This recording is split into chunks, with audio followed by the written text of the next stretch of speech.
Welcome, everyone, to the New York City Workforce Drop. My name is Greg Morris. I am the CEO of the New York City Employment and Training Coalition. Oh, and we are hosting the pod at Manhattan Neighborhood Network. We love to be here in this fabulous space. And also, I think you are hearing our new Workforce intro song.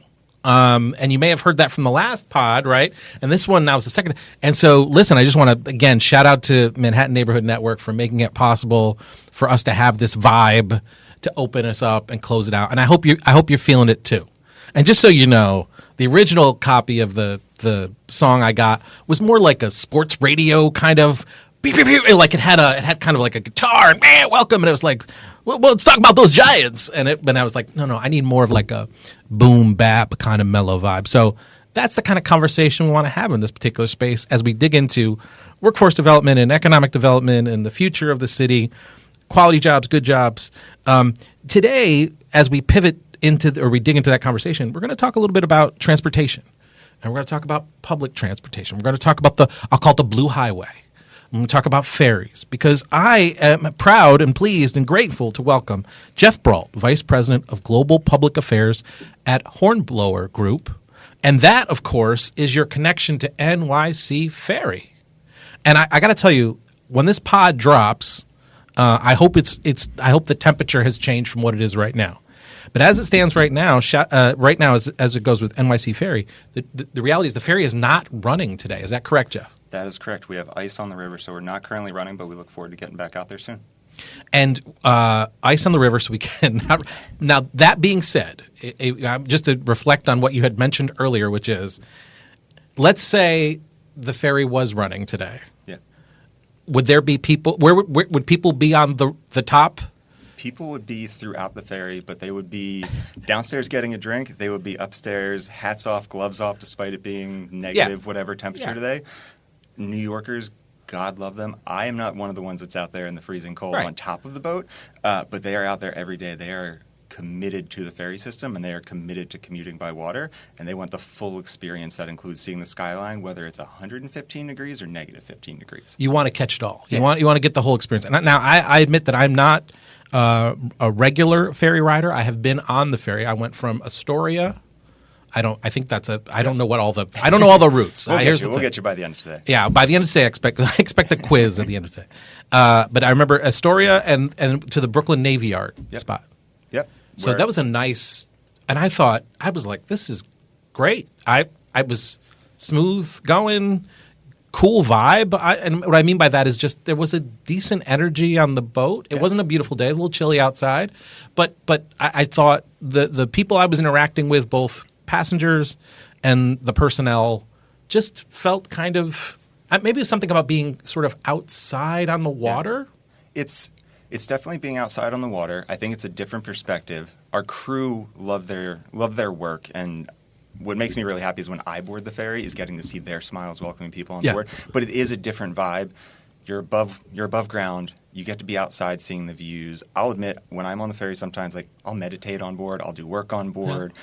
I'll just hang out and sort of anticipate my day. And we hear from riders all the time on social media and surveys that we do of just it's a different experience for them, and it's a great way to start their day, a great way to end their day, or just a great way to go out for date night, go to the beach, whatever it might be. So all love for you only being a relatively infrequent ferry rider so far. We'll get you on the daily commute. I want to get there. Yeah, we serve everybody, though. So if you're traveling every day by ferry, we welcome you. If you're traveling once a month, we welcome you, and we hope you have a good experience and come back, get you to that every day, 9 to 5. Right? And I'm assuming people will say to you, why doesn't the ferry go to my... Sure. Yeah. You get that a lot. We get that a lot. As the operator of the ferry, look, we work with NYC. How many stops total, by the way? What's 26 stops across 5 routes. 5 routes. Got it. Okay. The system started in 2017. It's expanded over time. Mm-hmm. We just launched with NYC EDC, our government partner, the ferry optimization plan. Mm-hmm. They've got plans for a couple additional stops that they named within that plan, based on thousands of surveys of rider feedback about the new routes and the updated changes that they've made. People are loving it so far. Mm-hmm. They anticipate, I think, an additional 1 million riders per year based on those changes coming over the next few years. but it's going fantastic. So there's all places you can go to, and it's whether it's a place that would be traditionally called a transit desert that we're helping to connect to different stops, or places that are getting you to your favorite destinations. We're sort of there for everybody. We don't get to choose where the ferry goes. Obviously, that's a city decision. We work with them on helping to consult on operational challenges and conditions. But we hear from people all the time of bring the ferry to my neighborhood, bring it to this other spot. I want to hear. I need to come to pick me up and drop me off. Yeah, it makes our community team, it makes their jobs a little bit easier because most of the time it's people going, I want more ferries, which is good to hear when you go to work. I will say, oddly, perhaps, and this is I don't think you can say this about transit in general in New York City, in and around New York City. And by the way, for as agonizing and complicated as transit is in the city, we have more accessibility than many places. Yeah. Even though there are service deserts in and around New York City. But I will just say in general, the feedback with people who ride the ferry is positive. Yeah. People, for the first time, many times, the general sense of like, I like this. Yeah. Yeah, we base it off of customer surveying, and also we get anecdotal stories, obviously. Yeah. But what's called a Net Promoter Score. That's a complicated way of saying, do you like the ferry? Would you recommend it to your friends and family? And overwhelmingly, it's people saying, yes, I would. And it's exactly what you're saying. Especially with the new optimization plan and the updated routes, I've heard from dozens of people across the city that have randomly texted me photos of themselves on the ferry saying, I love this new route. I love this new stop. I get to see different people on the boat. And yeah, like you said, it's a little bit of a different vibe. People online have taken to calling us the People's Yacht, which I love. Yacht. I love to hear. The People's Yacht Rock. We should have all that. We'll make that your new theme song. I'm going to weave that in. Tell me what's the fare? I don't remember it. I'm not a frequent rider. Yeah. What is the fare? So right now, a one-way pass is $4.50. What I would recommend is we get you up to an everyday commuter. Take the 10-ticket pack. That's at $29, so it evens out at a much lower average. We also just introduced a 2-day pass where unlimited rides for 2 days for $15 if you want to bounce around the system. The other important part under my team when we're out in the community, though, is there's a student discount program and a ferry discount program. Seniors, people with disabilities, and Fares NYC participants, and now New York City high school students get access to $1.45 discounted tickets. They just have to apply quickly through our website, get approved. Usually we say up to 30 days. Our team is working hard to get that much shorter for folks and get out there and get access to $1.45 tickets. So for those folks, it's even cheaper, makes their commutes traveling around the city even more accessible. So just to recap on that note, to say that the fares, specific populations, access to reduced fare, tremendous. By the way, is it like what do you get? Do you get a card? Do you get what kind of – we got a lot of conversations about the Omni Pass system. What is the typical – is it a ticket? What is it? I don't know. I don't remember. The person I was with scanned or something. That's what I remember. You can get paper tickets at the landing. Okay. With your 10-ticket pack, you can get that, and it'll print out the 10 tickets for you. What I always recommend is use the NYC Ferry app. There it is. It's got a wallet in there. It's got estimated capacity on board, so you know if you're waiting in line for the Rockaway vessel and you're 315th in line and it says there's X number of spots available on board, you can plan your commute. It's got trip planning, real-time service alerts. For me, because I'm constantly running late now with a newborn, I can see my boat coming down the river on the map and know if I've got to sprint with the stroller or if I can take my time and I'm going to get there okay. But it also has the ticket wallet in-app for you. So you can pull it up, scan it, get on board, simple and easy, and just make it so you can just keep moving throughout your day. I appreciate how it is that you've laid out for us how this works. And if I'm correct, did I not just see notice your 50 millionth passenger? 50 million. It is a big number for a ferry system. We were very excited to award a lucky rider on our Soundview Rockaway route with a 1-year free pass and some fun gifts on board for folks. We've had record years, but 50 million was a big target for me of watching it tick down, and so I was super excited for that day to come. And what was the so I saw the picture of that person. They had the big check that was like $365, fair. What was the reaction from that person? It was. I mean, it's sort of what you expect. Imagine you're going to work. God knows what's waiting. I got to get to the office. Yeah, God knows what's waiting for you at work. Your day started. You spilled your coffee. It's cold. Whatever it might be. Right. You board a boat. Suddenly, there's balloons. There's cake. There's free coffee, and you're like, "What the hell is happening here? What is this?" And then all of a sudden, they're like, "By the way, you're the 50 millionth rider on NYC Ferry," and add on to it, you get a 1-year free pass. One, it's saving you a lot of money over the course of the year if you're an everyday rider, like a lot of folks are on the Soundview and Rockaway route. Right. And then you get a cool check. It's like they used to show up at the house you saw in the commercials for Publishers Clearinghouse. Yeah. You get a 1-year pass and check. You can show all your friends and brag at the office. But yeah, they were excited. I think everybody on board was excited because it's not every day. You know, you're on a ferry like we talked about before. You get to be outdoors, see a different view of the city.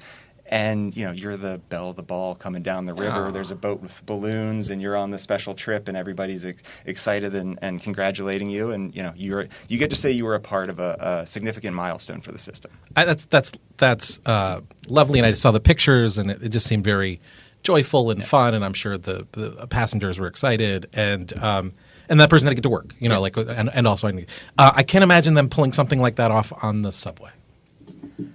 I don't know. I mean, but look, maybe I don't know. I mean, certainly the numbers would be very different. I'm just thinking to myself. Yeah, no. Look, something about the People's Yacht. The People's Yacht it plays into it, I think. Look, I love the subway. I think it's one of the conversations we have a lot of times in the transit space is people expect it to be that it's the ferry versus buses versus subways versus bikes. And in reality, we're all trying to get people out of cars, cut down traffic and pollution.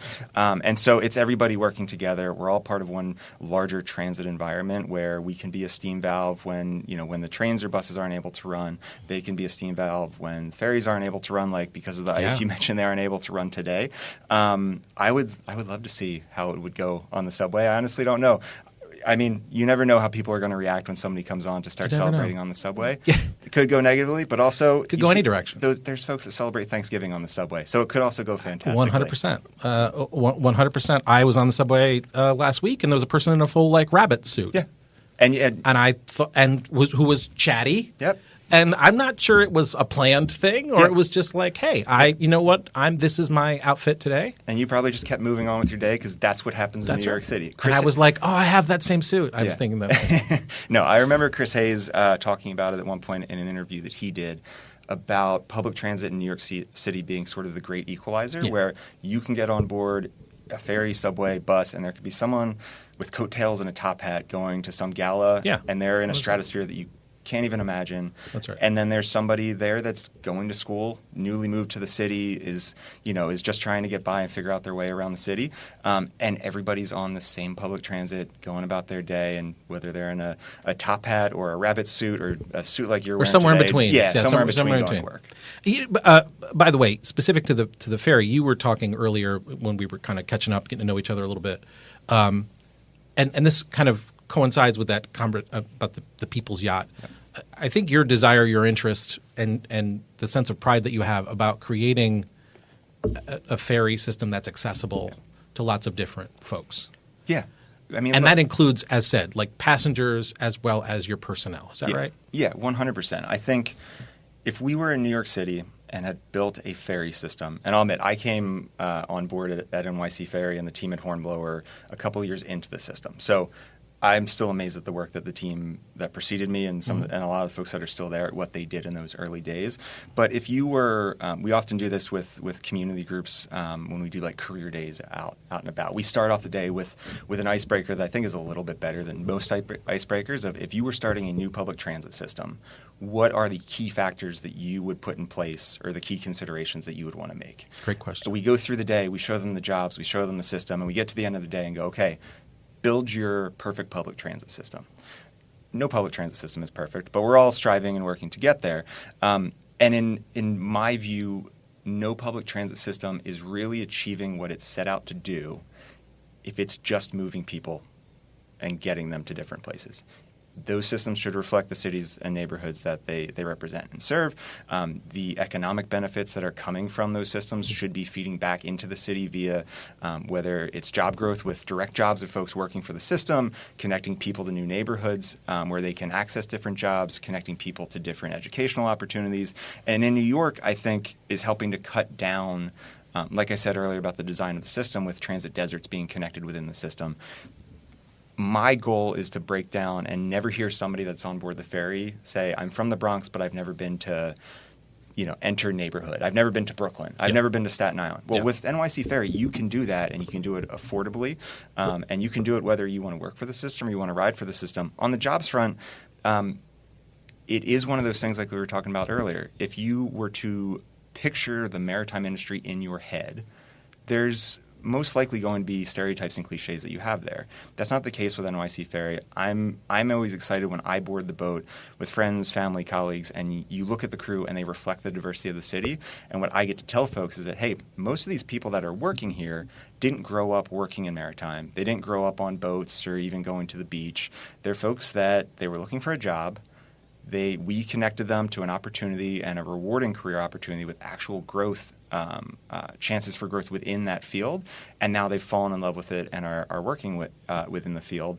It helps me tell a story on the press and community side that's positive, and it helps just build that feedback into the system to make sure it's run by New Yorkers for New Yorkers. We're helping to get the city where it needs to go, but we're also bringing people to work and helping to connect them to real job opportunities that they otherwise might not have had. When we've got more than 500 miles of waterfront, people can live 3-4 blocks from the waterfront and have no idea about the wealth of job opportunities that are there. And the entry level, what are the typical entry level jobs? Is it the deckhand? Yeah, deckhand is the most prominent. It's one of those where it's entry level. You can work your way up. You don't have to have prior maritime experience. You don't have to have prior public transportation experience. You really need to come looking for an opportunity to grow. An opportunity to be detail-oriented, help people get around, be customer service focused. At Hornblower, we always talk about creating amazing experiences. If you were to stop by my office later today, you'll see above my desk it says, "We create amazing moments that matter." It's sort of building on that amazing experiences piece, and that's really at the frontline folks like deckhands. It also extends out to rider service agents, concessions agents, but deckhands are the most common featured position because it's most easy for people to see that's where I can work my way up and become a captain, and we provide those training opportunities to do so. And there's deckhands, there's more senior deckhand type roles, right? Yep. And how long would it take me to become a captain? So you could do it over the course of just a couple of years. There's a captain certification exam that you need to pass. You need to get a certain amount of sea time. Even getting those, then you need to go through with our marine operations and our port captains teams to work your way up and get certified, sort of internally certified by them on each route, work with a training captain, get observed. And so it takes time. We're never going to lie to people and tell them that, hey, you join on Monday, become a deckhand, we make you a captain on Friday. It's going to take time and commitment. But it is something that's immensely doable. More than 2/3 of our current 67 captains started as deckhands. And so most of those folks started with zero experience and worked their way up and are managing the system. And what's really fun is the general public doesn't always have access to the captains. They're in their wheelhouse doing their job. But as they should. Yeah, obviously. But when you get to talk to them, what you hear from a lot of folks is, I was working in retail, and I kind of say, God damn, I never want to do that again. Yeah. What can I do? And they took a chance with becoming a deckhand. Or, they had gone to school for pick a degree, sales, marketing, whatever it might be, and said, I kind of like being outside. I kind of like interacting with people day to day, working with dynamic teams where, you're running maybe the same route most days, but no day is really the same as the last on the water. And they fell in love with it, got an opportunity, prove themselves, and work their way up to captains. And now we're happy for them to stay with us long term. Most of our captains do. But it also opens up a wealth of opportunities if folks want to go get certified on larger vessels, if they want to go offshore, they want to work in offshore wind potentially or other operations. And it can be a really great starting point for people where you can see as you're talking to them, their eyes open up to an entire world of opportunities that until 90 seconds prior, they never knew was available, despite the fact, like I said, we've got 520 miles of waterfront in our city. Well, I think we forget that the waterfront has been essential to the city's development throughout its history. Yeah. And ferry service existed throughout the course of its history off and on as well. And there's a fantastic report. I've shouted it out a number of times. The NYC Working Waterfront Blueprint for Blue Highways report is a personal favorite of mine. And the reason for that is because that report really does dig down, from my perspective, and saying, if the city is going to be able to propel itself forward as a blue highway, blue focused. We're thinking about the future of how to maximize the usage of our waterways, which both from the perspective of there's energy efficiency aspects of that, there's climate resiliency aspects of that, there's mitigating asthma in the Bronx aspects of that. There's all this sense of like, how do we try to create a cleaner, more comfortable city? There are a lot of elements of that associated with trying to maximize that particular pathway, the Blue Highways pathway. What's interesting about it is where are the job opportunities? Mm-hmm. And how is it that folks find a foothold? And one of the things the report says is there are lots of opportunities, but the reality is for some people, the starting point is they don't even have any concept of the city as a waterfront because they're not accessing the water. They're not familiar with the boating options or those types of things. And like you said, what's the idea of a captain in your head? Yeah. What does a deckhand do? It's hard to imagine folks have a lot of those conversations. You're at the fore, I think, of trying to explain to people how they can find a foothold in this particular work. Are you able to talk about it more broadly from the perspective of, listen, the city is kind of going in this direction and should because it'll be better for all of us? Yeah, I mean, look, there's a ton of opportunity on the waterfront. I am personally and professionally always super excited when I see any commitment to further investment in the waterfront, investing in those opportunities, and more importantly, like you were saying, connecting those opportunities to real everyday working class New Yorkers that, like you said, might not otherwise know about it. Mm-hmm. Because let's be honest, you worked in this field a long time. I've worked in my field, quite a long time at this point. We've all seen initiatives that get announced in blue ribbon panels and reports, mm-hmm. and people go, yeah, that's great. And then they wait years or decades or nothing comes out of it. I think in reality is there's a lot of success stories on the water, and I'm super excited about those further investments and commitments. And NYC Ferry is one of those that I think has delivered, where we've got a crew of more than 400 people. In peak season, it raises up to nearly 500 people across various departments. And the access point for me is really the big key one. I'm sure you've had the experience where you've got a friend or family member that's talked about applying to jobs. Mm-hmm. My wife was just going through the experience. She finished her graduate program. And as she was going through them, I could at times hear the frustration when you realize the different – just to log on and go, I've got to create an account. Well, I've got to do this, and I've got to take these 19 steps. That's to get a job as a college professor potentially. Mm-hmm. Now imagine looking at it from a perspective of, I don't even know these jobs are here. Mm-hmm. There seems to be this, figurative barrier or wall to accessing those positions. It all seems complicated. I don't know if I have the skills. I don't know if I'm the right fit for it. I don't even know if they are open to entry-level folks. Okay, I'm just not going to apply anyway, mm-hmm. And have them go looking for other positions or not accessing waterfront careers.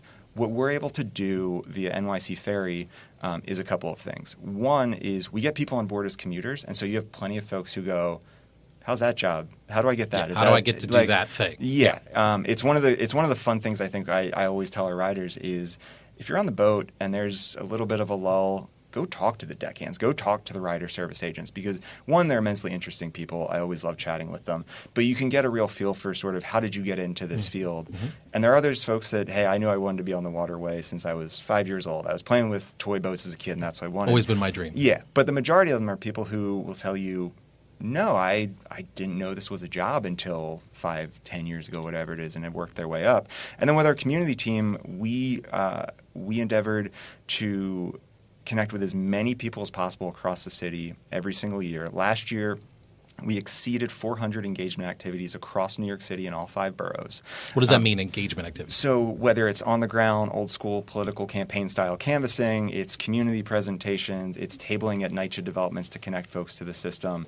It is working on direct initiatives with organizations like Transportation Alternatives, Riders Alliance, Grant Associates, workforce development partners like the Employment Training Coalition across the city to help connect people into the system. We're able to be out there day to day and having those longer form conversations with people, talking to those folks about, hey, how do we make you a commuter for one, but also how do we turn you into that future generation of ferry captains and ferry engineers and maintenance technicians, whatever it might be, and connecting those folks. And so for us, it's a labor of love of we have to be in the community. We started a system from scratch. How do we build it up? And like we were talking about before, build it up from those actual neighborhoods that we serve and connect those folks to jobs. Are the jobs open now? What are you recruiting for right now? So right now we are ramping up for the summer season. There's positions open for deckhand, concessions agent, rider service agents. We're actually on February 10th. We're going to be at Brooklyn Borough Hall for our annual NYC Ferry career fair. So encourage folks to sign up and come out and join us for that day. But yeah, we are ramping up for our deckhand hiring in the spring and summer season. So it's a great time to take a look and apply now for those positions. And let's face it, throughout the course of your life, you always hoped that this would be your job. Is that correct? Yeah, no, I grew up and said I want to be vice president of global public affairs when I was 6 years old. When you were 6 years old, you said, this is the vision that you have. Astronauts because be damned. you grew up on the water. Yeah, I grew up Cape May, New Jersey. Cape May, all about boating. All about it. No. I to this day, I think it baffles my family. You're one of those people. Yeah, you explain what you do, and they go, "What? How did this happen?" We got about. I mean, not to look back at the pandemic, but we got about 6 months into 2020 of everybody working from home, and my wife finally said to me, this was after like 7 or 8 years of being together. She finally admitted, like, I've been listening to your calls. I have no goddamn idea what you do. Like, what is this? And I had to explain and go over it and realize, like, I've got to get better at my elevator pitch on telling you exactly what I do. Safe to say, I grew up on the waterfront. I grew up around people who were out boating, fishing, working on the waterfront, every day, and knew that that's what they wanted to do with their lives. I had zero interest in the waterfront at the time, zero interest in boats or anything to do with them. I was the kid that was reading books and sitting on the shore. Yeah, sitting on the shore reading books and going like, have fun. That's not for me. Right. Wanted to work in politics, public affairs, helping create lasting change for folks. And so, 25, 30 years ago, I never in a million years would have guessed, I'm going to be working in boats and I'm going to be a boat person, and then suddenly woke up, 5 years into working for Hornblower and working on ferry systems around the country. But really, NYC Ferry is the main, that takes the biggest chunk of my time since I'm a Brooklyn resident, and going, oh crap, I'm a boat guy. You're a boat guy. Yeah, I'm a boat guy now. I'm not going to ask you what is port side, though. I don't think, right? We don't got to get into any of that. Let's not get into those details. Don't ask other people know that. Don't ask me about propellers, boat engine. Yeah, I can fake it, but I think we'll both be staring at each other at some point, waiting for the other to say the actual facts of what's going on. If you told me this is port side, I'd be like, okay, sure. I believe you. You're a lawyer by training, yeah? Graduated from Hofstra Law School. Nice. Lawyer by training, knew from day one of law school I didn't actually want to be a practicing attorney. Wanted to use the skills they give you. All love to law school, all love to attorneys out there.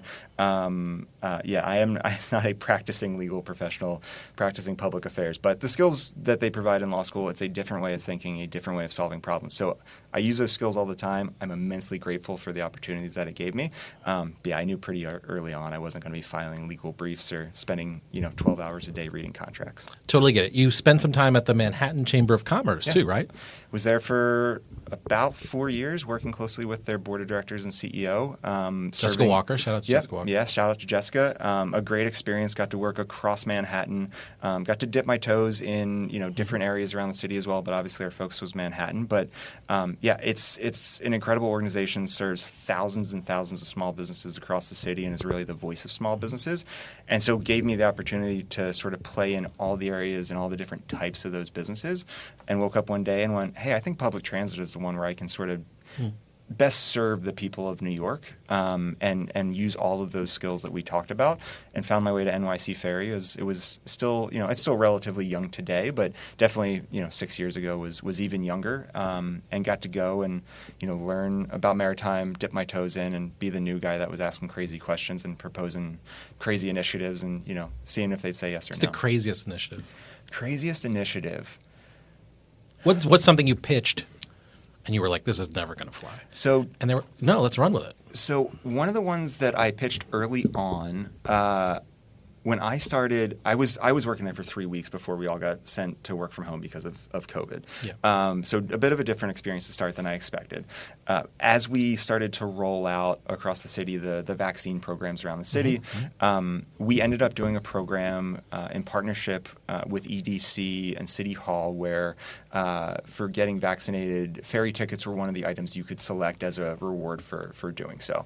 One of my early proposals was, what if we set up essentially mini roving vaccine clinics on our operating boats, and had to be told by captains, great idea, we love the enthusiasm.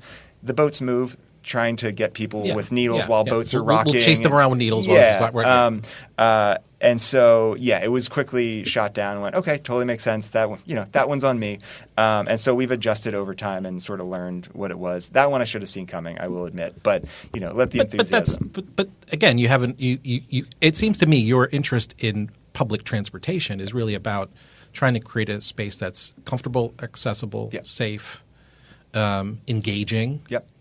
And listen, when we go through the most challenging times, trying to find spaces where we can take care of each other, I can understand the pitch. Exactly. And I can also understand the captain saying, well, we don't want that to happen here. But how do we use this, from your perspective, how do we use this space where people are together to take care of each other, I think is embedded within, I think, most of the folks I know in the human services space, social services space, is stuff we think about all the time. Yeah. I mean, it's always difficult to describe with sort of why you do what you do. And in public transit, I think, folks would go, well, yeah, it moves people and it goes from point A to point B. But it really is what you're talking about of creating those, those third spaces where people can connect and create community. Our marketing team a couple of years ago had a T-shirt available during Pride Month that had an NYC Ferry on it and said, whatever floats your boat. And it was great work by the team. They're fantastic at what they do. But it was one of those where that's 365 days a year of whatever floats your boat. NYC Ferry is here to welcome everybody. We're trying to create spaces where you can feel comfortable commuting. You might board and suddenly see that we've got an activation going with the Jonas Brothers on board like we had last summer. You might see the Sleepy Time T-Bear on board, which happened last summer, similar to you're seeing a gentleman in a bunny costume on the subway. But it's also a space that we're able to use for community engagement activities where, we've done everything. The hardest, most trash-talking folks from the Bronx or Brooklyn or wherever it might be, that we bring them on the ferry and it's their first time, and you can see them get their sea legs and suddenly the confidence goes away. And by the time that they're getting off the boat with us and they're disembarking, they're going, oh, I love that. I'm going to ride that every day. We're getting to use those spaces. We've done story time on board for school students and have it be that kids are in second and third grade and they get to learn about the history of New York City waterfront. They get to have it be from a fun story atmosphere. And they also get to go on a ferry that they otherwise maybe wouldn't have done and open their eyes early on.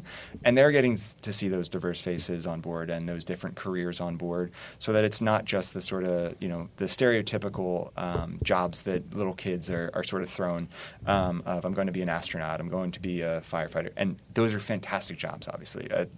God love anybody who wants to do it. But sort of expanding that and opening up, all of New Yorkers' eyes to that opportunity. And like you said, we've carried 50 million people so far. There's a lot of work to do, though. I'm looking forward to getting to that 100 million mark as we reach more. When do you expect the 100 million mark to hit? Is there a specific year? Yeah, you probably could map this out, right? Yeah, we could map it out. I will say the first 50 million figure, we started in spring of 2017 and got there January 2026. Obviously, there were a few down years there from 2020 onward. But I will give our riders credit. Ridership on board NYC Ferry returned faster than other forms of public transit. But that nearly a decade also includes the first year or two where there weren't as many stops, weren't as many routes. There wasn't a real ferry culture in the city, I would say, at least not for passenger-only NYC Ferry specific. And so, you could say, okay, maybe it'll be 9 years. But also over the last few years, we've reached almost 8 million riders a year. And so as that continues on, you can sort of map that out and go, hey, let's take a look. Let's see if we can get there by 2030. With the changes that EDC announced with increased ridership expected, let's see how quickly we can get there and do it and serve more people than ever. That's right. Start getting your passes now. You want to be that 100th. 100th million. Couple things before we wrap ourselves up here. You were invested in your interest in public transit. Where do you think that comes from? I think it mostly comes from my family. I never realized it until I started doing the math after college. My family has a ton of public school teachers across both my mom and dad's side, and a ton of workers or a ton of professionals that work in trades like construction, some in areas like public transit around the world. The cool thing about ferries is I've heard from relatives that tell me that, oh, we work on the ferry in Florida here. We work on the ferry in California, and have this whole background that I didn't know was there. So maybe, nature, nurture, I didn't know some of that was there. It's in your genes. Yeah. But a ton of it, I think, was getting to see hardworking professionals that are in fields where they're serving a greater good. They're getting up and working hard every day, whether it is creating, future professionals and educating students, so that takes a really long time to do, or people who work in construction that I did it in summers working for my dad back in high school, of get to the end of the day and get to say, that wall wasn't there before, it's now there. And so sort of melding those two pieces of going, yeah, we've moved 50 million people. That's a tremendous number to move and a really good accomplishment. And also, we're creating this larger public transit culture, this larger ferry and waterfront culture of connecting people to jobs. And so it all feeds back into the component of how I always answer. When I die, when I retire, whatever it might be, I kind of just want to have a cool story at the end. And that cool story for me is, how many people can I say that I positively impacted their lives, and how many neighborhoods and communities can I say I've positively impacted their lives? And if I get to say in 25, 30, let's hope, 100 years, whatever it might be, that, hey, we've reached 200 million riders, whatever it might be, and I've been able to help 1,000 people connect to jobs on the waterfront, that's something that, you can't account for on a resume necessarily, but it's something that'll make me immensely proud. That's beautifully stated, and I'm wishing you nothing but success on that particular journey. You're clearly on your way. Thank you. I have to say, just if we could take another minute here, it's become a running theme in our podcast that the pandemic comes up an awful lot. And I think that's because we've lived through a thing and we are still sort of factoring our way through that thing. But rewinding the clock even further in terms of ferry access in the city, if I understand correctly, when Hurricane Sandy happened, it was ferry support was helping the Rockaways when they were in particular channels. That's a different setting and time period. But this idea of how we use the waterways to connect people, to connect places, to take care of each other during times of crisis. What I remember about the pandemic is I think during that period, as you noted, I think the ferries bounced back faster in terms of accessibility than maybe other forms of transit. And that may have been a lot of folks' first exposure. Yeah.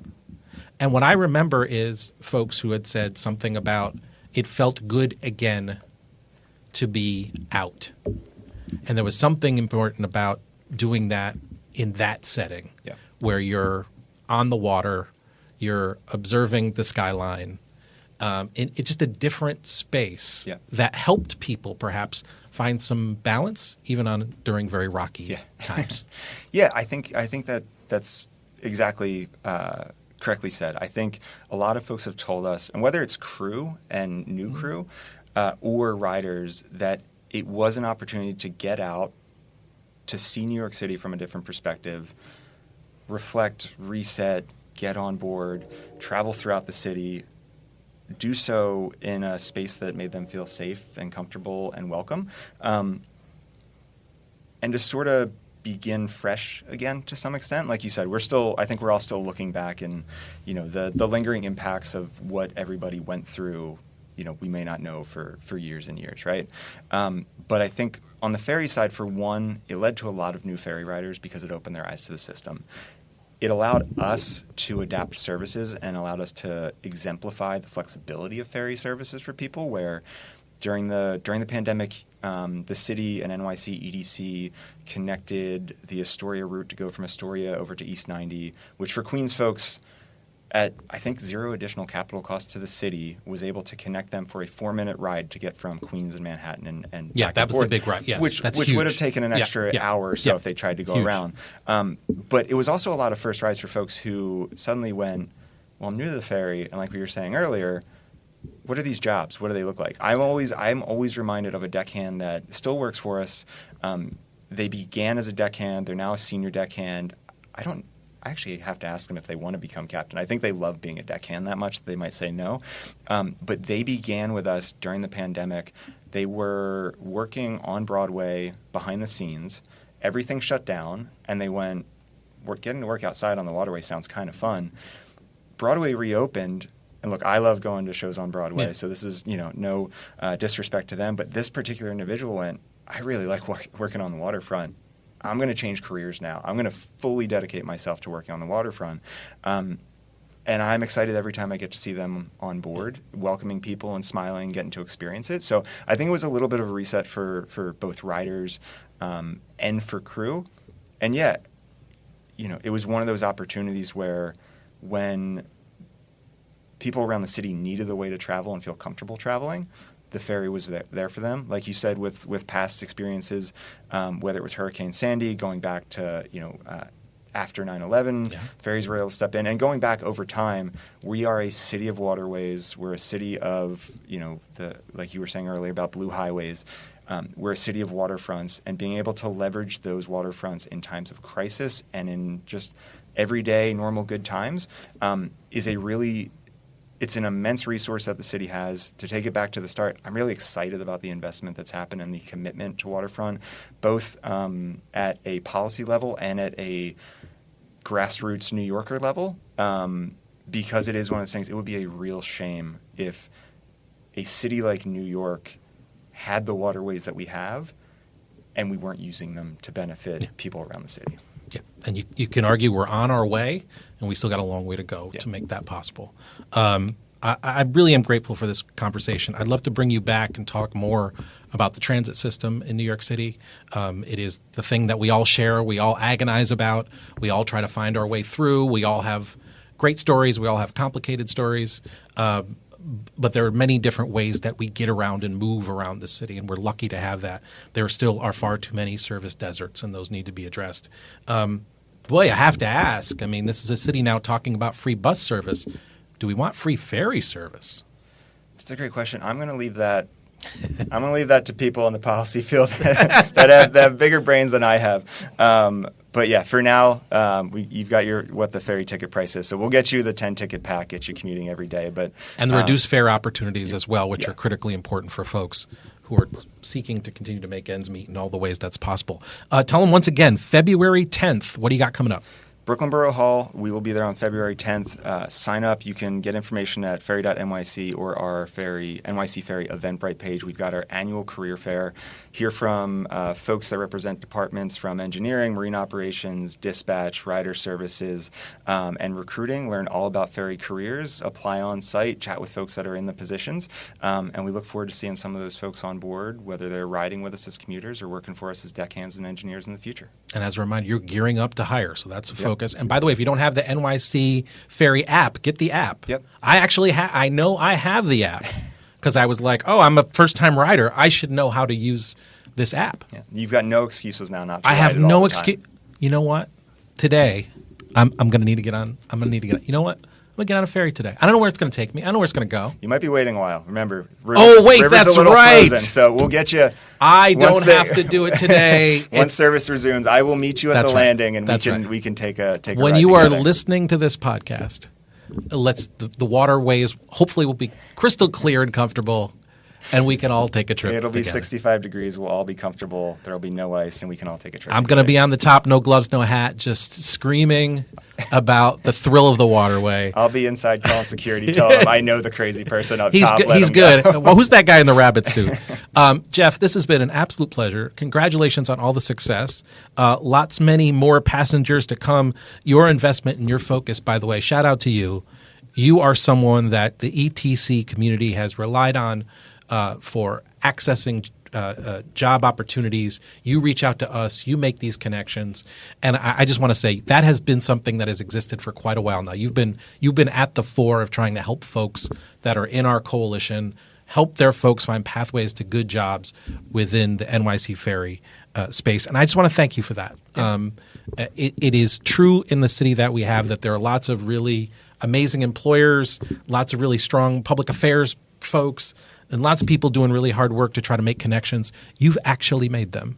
And I thank you for that. And I know my colleague Stephanie Birmingham, our Director of Community and Operations, who you talked to this week about how it is that we can continue to support this particular pathway, says thank you as well. Yeah. I look forward to the work ahead. Thank you very much. Thank you for the partnership. I really appreciate the opportunity. And yeah, shout out to Stephanie. Shout out to Stephanie. A fantastic resource. But yeah, everybody, wherever you are, snap your fingers, clap your hands. Shout out to Stephanie Birmingham. Yeah. Jeff, thanks so much for this time. Thanks for having me. We'll be back again, folks, on the NYC Workforce Drop. And once again, listen to the music.